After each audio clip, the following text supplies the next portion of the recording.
Robotic decompression therapy എന്നാൽ 100% computerised ഒരു യന്ത്രത്തിന്റെ സഹായത്തോടുകൂടി നട്ടെല്ലുകൾക്കിടയിലുള്ള ഡിസ്കുകളുടെ സ്ഥാനത്തെ പുനർക്രമീകരിക്കുകയും നട്ടെല്ലുകൾക്കിടയിലുള്ള മർദ്ദത്തെ കൃത്യപ്പെടുത്തുകയും ചെയ്യുന്ന ശാസ്ത്രീയമായ ചികിത്സാ രീതിയാണ് robotic decompression therapy. Robotic decompression തെറാപ്പിയിലൂടെ ചെയ്യുന്നത് ഡിസ്ക് ബൾജുള്ള നട്ടെല്ലുകൾക്ക് ഇടയിൽ കൃത്യമായ അളവിൽ അകത്തുകയും അടുപ്പിക്കുകയും ചെയ്യുന്നതിലൂടെ ഡിസ്കുകൾക്കിടയിൽ ഒരു വാക്വം ഫോഴ്സ് ക്രിയേറ്റ് ചെയ്യപ്പെടുന്നു. ഈ വാക്വം ഫോഴ്സ് പുറത്തേക്ക് തള്ളിയിരിക്കുന്ന ഡിസ്കുകളെ യഥാർത്ഥ സ്ഥാനത്തേക്ക് തിരിച്ചു കൊണ്ടുവരുന്നു. ഇതിലൂടെ ഡിസ്കിന് പുറത്തേക്ക് ഒഴുകി വന്നിരിക്കുന്ന ന്യൂക്ലിയർ പൾപ്പോസം എന്ന ദ്രാവകം ഡിസ്കിന് അകത്തേക്ക് തിരിച്ചു കയറുന്നു. ഇതിലൂടെ ഡിസ്കിലേക്കുള്ള ന്യൂട്രീഷൻസും ഓക്സിജനും ലഭിക്കുന്നതിലൂടെ ഡിസ്കിന്റെ ആരോഗ്യം വീണ്ടെടുക്കാൻ കഴിയുന്നു.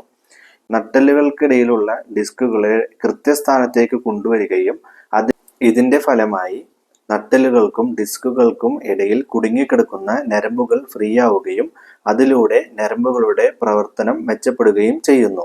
ഈ ഒരു ചികിത്സാ രീതി ശാസ്ത്രീയമായതും അതുപോലെ തന്നെ 100% വേദനാരഹിതവുമായ ചികിത്സയാണ്. ഡിസ്ക് ബൾജുള്ള നട്ടെല്ലുകൾ മാത്രം സെലക്ട് ചെയ്ത് ചെയ്യാൻ കഴിയും എന്നതാണ് ഈ ഒരു ചികിത്സയുടെ ഏറ്റവും വലിയ പ്രത്യേകത. ഒരു ചികിത്സയിലൂടെ ഡിസ്ക് ബൾജ് മൂലമുള്ള കൈകാലുകളിലേക്കുള്ള വേദന, തരിപ്പ്, മരവിപ്പ്, ബലക്കുറവ്, യൂറിനറി പ്രോബ്ലം എന്നീ ലക്ഷണങ്ങൾക്ക് യാതൊരുവിധ സൈഡ് എഫക്റ്റും ഇല്ലാതെ ആശ്വാസം ലഭിക്കുന്നതാണ്.